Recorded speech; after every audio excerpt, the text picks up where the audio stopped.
Boa noite. Agora você acompanha o Conexão Porto Indústria. A operação militar lançada pelos Estados Unidos contra instalações nucleares do Irã reacendeu temores de instabilidade geopolítica e econômica em escala mundial. Uma das preocupações são os possíveis impactos nas áreas industrial e portuária. O aumento do preço do petróleo e do gás pode encarecer insumos e processos industriais, principalmente em setores como siderurgia, química, petroquímica e transporte. Uma guerra a milhares de quilômetros daqui do Brasil pode ter um impacto muito significativo, sim, aqui no Brasil, devido principalmente ao aumento do petróleo. Então, o petróleo ele é muito utilizado na indústria nacional, ele é muito utilizado na logística nacional. Nós temos um país de tamanho continental e a principal forma de logística que você tem ainda para fazer aí o transporte de mercadorias, de bens, serviços, produtos, matérias-primas, enfim, é o transporte rodoviário. Transporte esse que é altamente dependente de combustível, gasolina, diesel, que é diretamente impactado aí pelo um eventual aumento de preço ocasionado aí pela guerra ou por esse conflito aí entre Estados Unidos, Israel e Irã. Então, sim, esse impacto vai ter sentido nas indústrias, primeiramente, em especial as indústrias que consomem muita energia, indústrias siderúrgicas, mineradoras, empresas de grande logística, fluvial, etc. Mas depois vai começar a ser sentido também pelas pequenas indústrias e no bolso da população, do consumidor também. Segundo André Charoni, produtos em geral, inclusive ligados ao setor de tecnologia, podem ficar mais caros. Aumenta o valor do frete também, isso faz então com que a importação dessas peças, dessas matérias-primas, desses equipamentos que são realizados, obviamente, vêm do exterior e vão vir mais caros devido ao aumento do frete.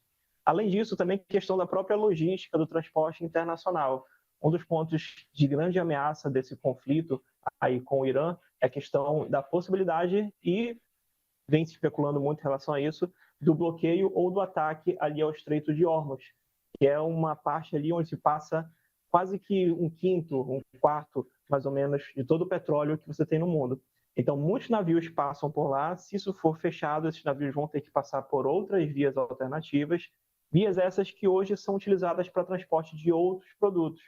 Então, não vai ser só o petróleo que vai demorar para chegar. Outros produtos também vão ter atraso, muitas vezes não vão conseguir chegar no seu destino, vão chegar muito atrasado, e tempo em negócios é dinheiro, então vão chegar atrasados e mais caros, porque as vias que esses produtos pegam para chegar ao Brasil e outros países, enfim, vão estar ocupadas devido a esses transportes de petróleo serem feitos por vias alternativas. Então, acaba que é um efeito dominó, vai impactar realmente em vários setores. O conflito também pode afetar a movimentação de navios em todos os portos do mundo. Na logística internacional, tudo funciona meio que como um relógio. Então, se um ponto atrasa, acaba que, de repente, aquele navio que ia ser utilizado para voltar, pegar uma outra mercadoria, fazer um outro tipo de frete, vai atrasar também. Isso, consequentemente, vai impactar no setor seguinte da cadeia. Então, como é toda uma cadeia de logística, um atraso que você tenha, e estamos falando, por exemplo, de um estreito específico a milhares de quilômetros daqui do Brasil, mas é um estreito muito importante economicamente falando, de onde passam muitos navios, tem muito frete ali naquela região, isso, consequentemente, atrasando por lá, tende a atrasar aqui também. Então, tipo assim, de você ter navios atrasando, consequentemente, atraso, até mesmo ataques, né? Então, pode ser que haja um ataque naquela região, você tenha perda aí de matéria-prima, perda de produtos, de material. Então, tudo isso pode se impactar aqui no Brasil. O contador, professor universitário e mestre em negócios internacionais pela Must University da Flórida, nos Estados Unidos, finaliza reforçando a necessidade de as empresas terem planos alternativos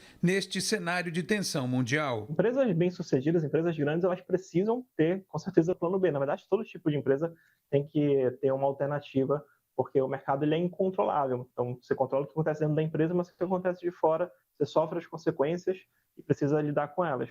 Então, muitas empresas estão se preparando, como eu disse, empresas grandes têm uma facilidade maior, têm uma capacidade de resiliência muito maior do que uma empresa pequena, por exemplo, uma pequena indústria que precisa de uma matéria-prima que vai vir do exterior, ou algo assim, mas todas precisam se adaptar de certa forma. Então, na Europa, por exemplo, que você tem muito da energia que é utilizada, ela é importada, já tem se falado, por exemplo, em reduzir jornadas de turno de trabalho nas indústrias, porque vai ficar muito caro você utilizar muita energia, então vão reduzir as jornadas, consequentemente isso vai acabar fazendo com que tenha menos produção, e menos produção é menos oferta. mantendo a demanda igual, automaticamente isso faz com que oferta e demanda aumente o preço.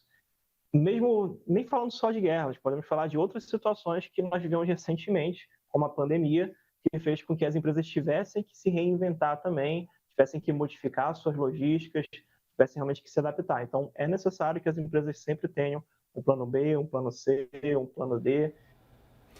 E a Autoridade Portuária de Santos lançou nesta segunda-feira um edital para contratar serviços especializados de reforço estrutural do cais da Ilha Barnabé.